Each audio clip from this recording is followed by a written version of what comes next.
बहुत से व्यक्ति यह प्रश्न करते हैं कि हम प्रोफेसर राममूर्ति जी का व्यायाम करते हैं तो फिर हमको किस प्रकार की डाइट लेनी चाहिए। इसका उत्तर प्रोफेसर दयाशंकर पाठक अपनी पुस्तक में देते हैं। प्रोफेसर दयाशंकर पाठक कहते हैं कि हमको जितनी भूख हो उसी भूख के हिसाब से भोजन करना चाहिए। हमको अपनी भूख से अधिक भोजन नहीं करना चाहिए।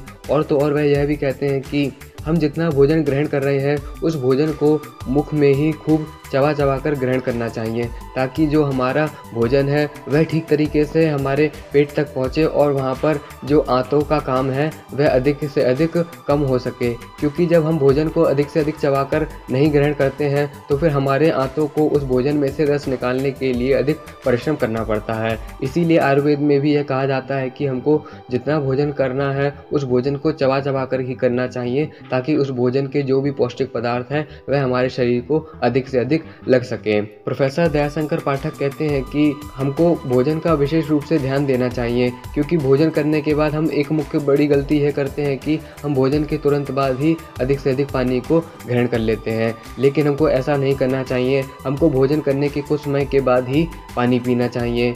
आगे वह कहते हैं कि जो भी भोजन हम करते हैं उसमें जो मुख्य पोषक तत्व होते हैं वह विशेष रूप से होने चाहिए। हम जो भी भोजन करते हैं उसमें फास्फोरस हो, प्रोटीन हो या फिर और भी विटामिन्स हो, उनमें इन सब चीज़ों की अच्छी खासी मात्रा होनी चाहिए, क्योंकि हमारे शरीर की पुष्टि के लिए भोजन बहुत ही महत्वपूर्ण भूमिका अदा करता है। भोजन करते समय हमको विशेष रूप से ध्यान देना चाहिए कि हमको क्रोध नहीं करना चाहिए, क्योंकि यदि हम क्रोध में कोई भी भोजन ग्रहण करते हैं तो फिर इसका लाभ कितना भी अधिक क्यों ना हो, लेकिन यदि हमने उस भोजन को क्रोध में ग्रहण करा है, यदि हमने गुस्से में आकर उस भोजन को ग्रहण करा है तो फिर उस भोजन का कोई भी लाभ नहीं होता है। दयाशंकर इस बात पर विशेष रूप से ध्यान देते हैं कि मांस जो पदार्थ है उसमें भी अच्छे खासे पोषक तत्व पाए जाते हैं, लेकिन वैसे ही अच्छे खासे पोषक तत्व हमारे जो सब्जियां हैं या फिर जो गेहूं है या फिर जो बाजरा है इनमें भी विशेष रूप से पाया जाता है। इसलिए हमको मांसाहार नहीं करना चाहिए, बल्कि जो हमारे जो शुद्ध सात्विक आहार हैं इन पर ही विशेष रूप से ध्यान देना चाहिए।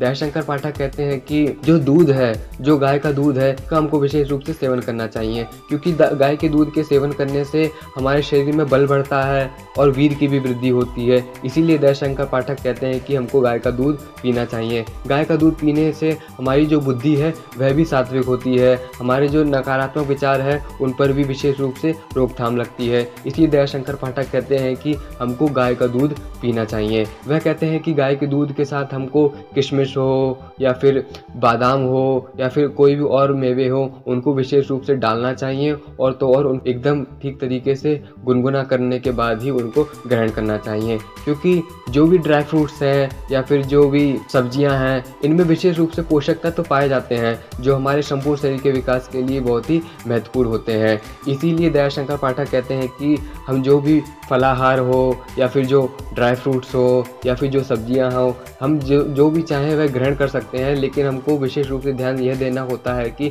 हम जो भी ग्रहण कर रहे हैं उसको हम खूब चबा चबा कर खाएं, ताकि यह हमारे शरीर में जाकर हमारे शरीर को पुष्ट करे। और तो और दयाशंकर पाठक यह भी कहते हैं कि जो हम भोजन ग्रहण करते हैं यह ऋतुओं के अनुसार होना चाहिए, यानी कि इस ऋतु में हमको ऐसा भोजन नहीं करना चाहिए या फिर इस ऋतु में ऐसा भोजन नहीं करना चाहिए, क्योंकि ऋतुओं के हिसाब से हमारे भोजन ग्रहण करने से हमारे शरीर पर बहुत ही अधिक प्रभाव पड़ता है। इसलिए हमको अपनी प्रकृति के हिसाब से या फिर जो मौसम के अकॉर्डिंग जो हमारी घरों में जो सब्जियां आ रही हैं उसके हिसाब से हमको भोजन ग्रहण करना चाहिए। और तो और हमको ड्राई फ्रूट्स का विशेष रूप से यूज़ करना चाहिए, ताकि जो हमारा व्यायाम है उसमें हमको अधिक से अधिक लाभ मिल सके। और तो और यदि हम खाने पर विशेष रूप से ध्यान देते हैं तो फिर इससे हमारा शरीर भी पुष्ट होता है। बाकी यूजीन सैंडो हो या फिर दयाशंकर पाठक हो या फिर राममूर्ति हो, ये इस बात पर जोर देते हैं कि जो भी भोजन खाया जाए उसको खूब चबा चबा कर ही करना चाहिए, ताकि उस भोजन का जो निचोड़ है वह पूरी तरीके से हमारे शरीर को लग सके और हमारा शरीर जो है वह पुष्ट हो सके।